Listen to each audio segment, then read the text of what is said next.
Hello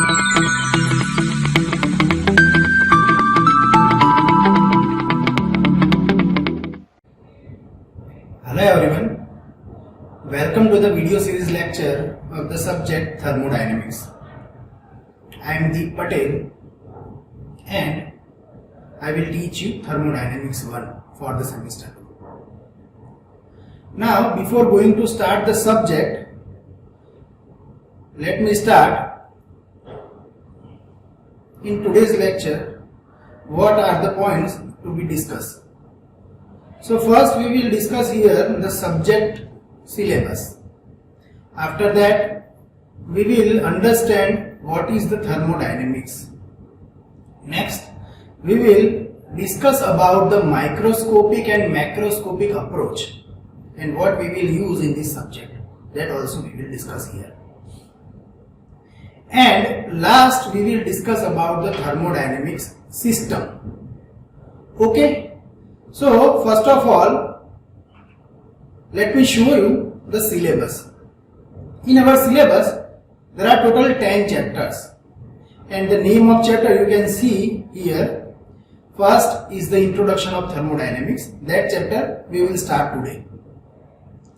After that, the second chapter is the fundamental concept of thermodynamics. This is very important chapter to creating a base of the thermodynamics. If you learn this chapter properly, then you will able to understand chapter number 3, 4 and the remaining chapters. Now the chapter number 3 is the zeroth law of thermodynamics. Probably you know about this zeroth law, first law, second law. But here we will discuss these laws in detail. We will also discuss its application. What is the application of zeroth law? Okay, why we have to learn that zeroth law? That all the things we will discuss here. And in zeroth law we will also discuss its application, how it is used to measure the temperature. Also in zeroth law we will discuss about the constant volume thermometer. After that, in chapter number 4 we will learn about the first law of thermodynamics. Okay, how Joule had done the experiment, and then we will study about the first law of thermodynamics for the closed system, for the open system. We will also understand the steady flow energy equation and what are the applications of the steady flow energy equations. So these topics we will study in the first law of thermodynamics. After that, in chapter number 5 we will understand what is the meaning of pure substance. What is the application of after studying pure substance, how you are unable to calculate the enthalpy change when there is a phase change. These all the things we will understand in the pure substance.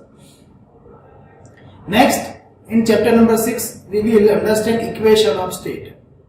Now in the equation of state we will learn about the various processes like constant volume process, constant pressure process, adiabatic process, isothermal process, polytropic process. These all the processes we will learn in the equation of state, and how the properties are changed by process, that also we will learn in this chapter number 6, that is the equation of state.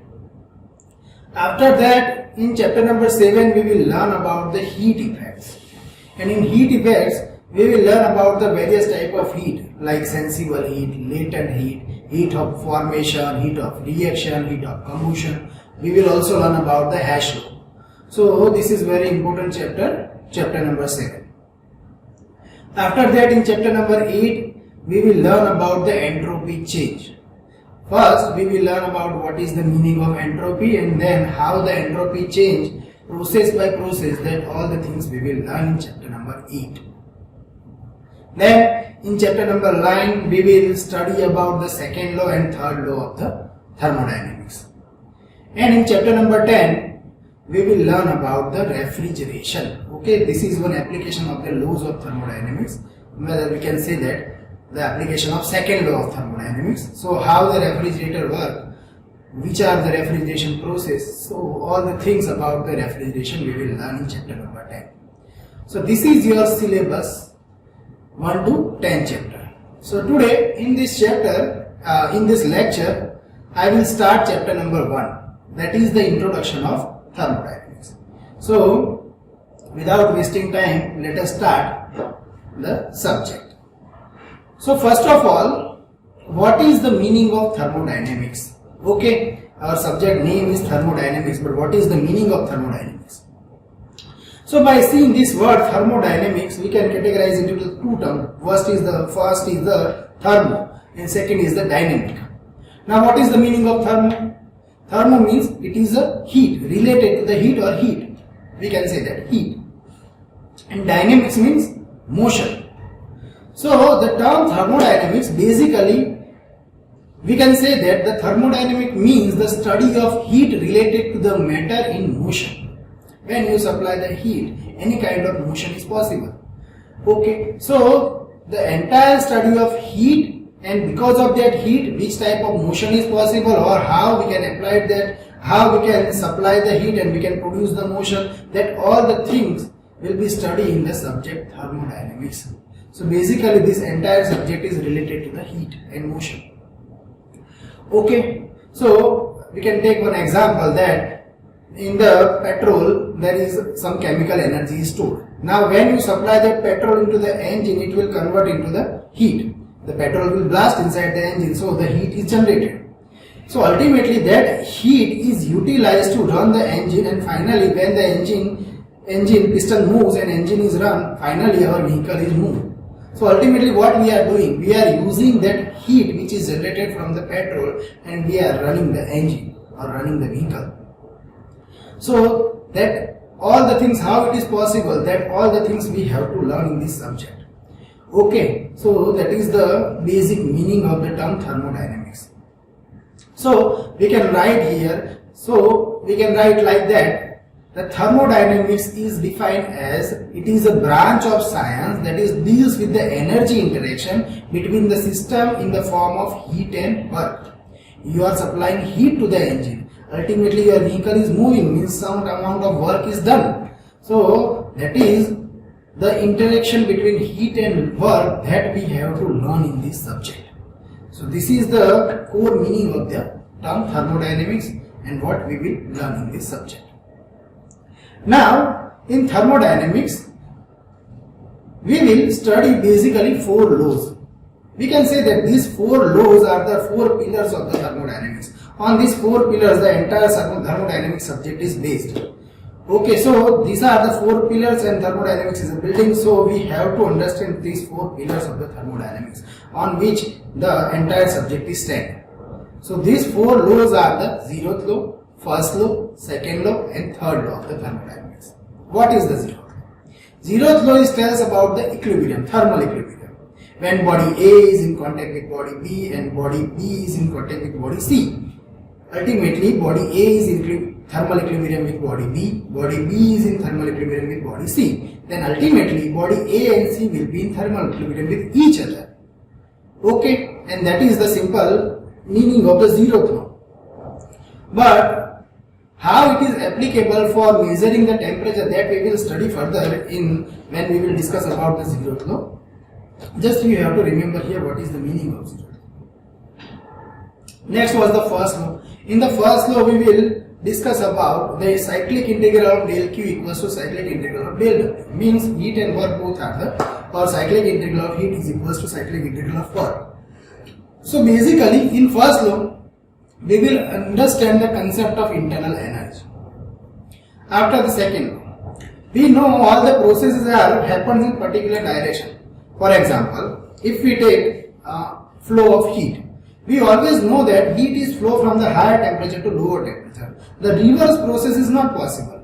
It cannot flow from lower temperature to higher temperature. If you want to flow, then you have to supply some external work.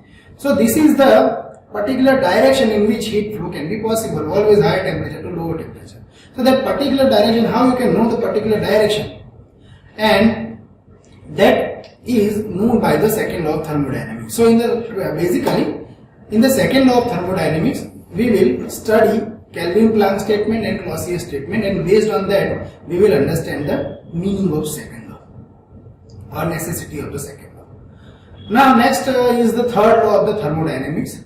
And third law of the thermodynamics defines the absolute zero entropy. So the meaning of entropy, that all the things you have to know before studying the law of the thermodynamics. So these are the 4 laws that we have to study in this subject. Now after that, what is the application of this subject? So as earlier I have discussed, when you are running the engine, the laws of thermodynamics is useful. When you run the power plant, you generate the electricity from that power plant, you should use the laws of the thermodynamics. In refrigerator, in air conditioning, in all the applications where the heat and work interaction is possible, at that all the application we are using the laws of thermodynamics, or practically we can say that we will use this subject. Okay, so this is the application of the thermodynamics. Okay, so this is our first topic, that what is the meaning of thermodynamics, that we have completed here. Now the next topic is what is the meaning of macroscopic approach and microscopic approach. So first let us understand the microscopic approach. So what is the microscopic approach? We can say it is the statistical approach. Now what is the meaning of this? I am going to simplify this term. Now when you focus on the behavior of individual atom, how the individual atom behaves, and based on that individual behavior you are going to do some calculations. Simple. Now then after that, sometimes you are taking some another atom and you are focusing on the behavior of that another atom, and then you do the calculation, and you are going to do this for all the individual atoms. If you do the calculation and analysis by atom to atom, then it is known as the microscopic approach. That means you are doing analysis at microscopic level. Okay, so that is also known as the statistical approach. This type of approach we will not use in the thermodynamics. Okay, because here we are going to use the macroscopic approach, that is the classical thermodynamics. Okay, so basically in the microscopic approach, if any system having 10 raised to 20 molecules, as the example I have taken here, if it is having 10 raised to 20 molecules and there are 3 coordinates and 3 velocity components, then ultimately how many equations will generate? That is 6 multiplied by 10 raised to 20 equations will be generated, and after that, all the equations we have to calculate or study, and we have to reach at some final result. So that is very elaborated process. So we will not deal with this microscopic approach. We will deal with the macroscopic approach. Now what is the meaning of macroscopic approach? Macroscopic approach means classical approach, in which you will just focus on entire system. What is the behavior of entire system, and based on that behavior you will derive some properties. Let us take one example. If we want to measure the pressure of any system, then what we will do? Just we will place one pressure gauge over the system, and when you place pressure gauge over the system, you can read some reading, and reading means 1.5 atmosphere or 2 atmosphere or 3 atmosphere. So that some readings you will get of the pressure. Now you are just focusing on the system, and just you are putting one pressure gauge over the system and you read the pressure. That is the simple classical approach, or that is the simple macroscopic approach. What is the meaning of this? You are not bothered about how the individual molecular behaves and how the molecules will hit the surface and how the pressure is generated. You are not getting all these things. Just you are putting one pressure gauge and you are measuring the pressure. That is the simple meaning of the macroscopic approach. Macroscopic means just you are analyze the system, entire system. Just by seeing that entire system, you can get some property. That is the meaning of macroscopic approach. Here you do not have to bother about how the individual molecules are behave, because we know that how the pressure energy is generated. Pressure energy is generated due to the collision of molecule with the surface.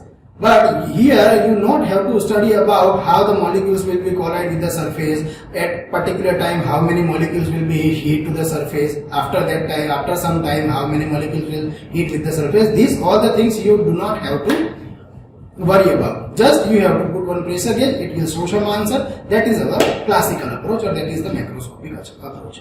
So here in this chapter or in this subject, we will deal with the macroscopic approach. Okay, or we can say that our thermodynamic subject is the classical subject, classical thermodynamic subject.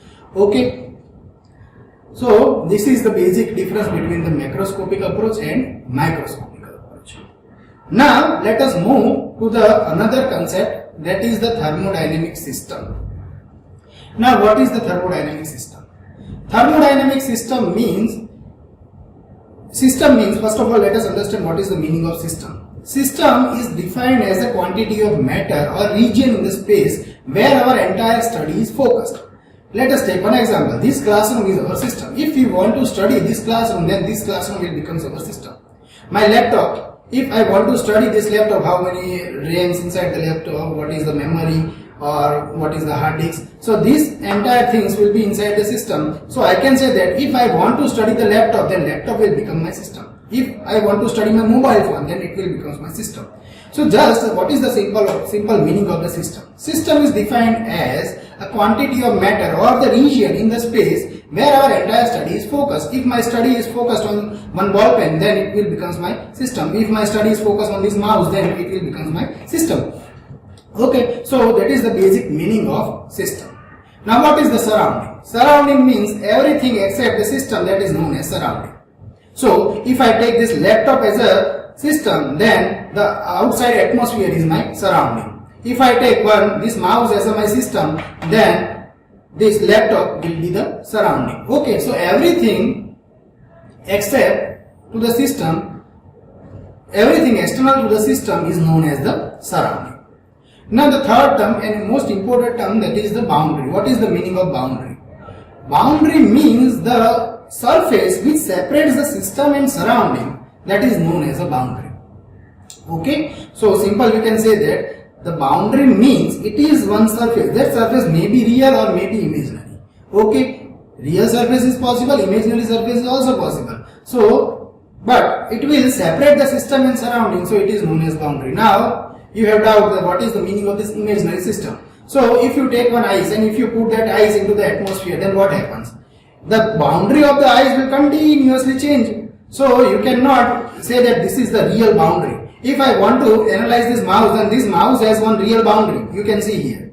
Okay, this is a fixed boundary. But if you take ice and if you put that ice into the atmosphere, then ice will continuously melt. So its boundary is not fixed. It is movable or flexible, and also it is the imaginary boundary, because when you touch the boundary of the ice, it will melt and the boundary will change. So you can say that it is a real, or a boundary can be a real boundary or it can be a imaginary boundary. It can be a fixed boundary, it can be a movable boundary.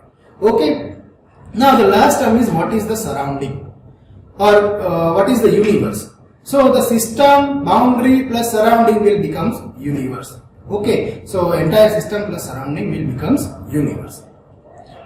So in this lecture, what we have studied? We have discussed about the syllabus, then we have discussed about what is the meaning of thermodynamics. The third thing that we have discussed is macroscopic and microscopic approach, and last we have defined the system. Okay, so thank you for today.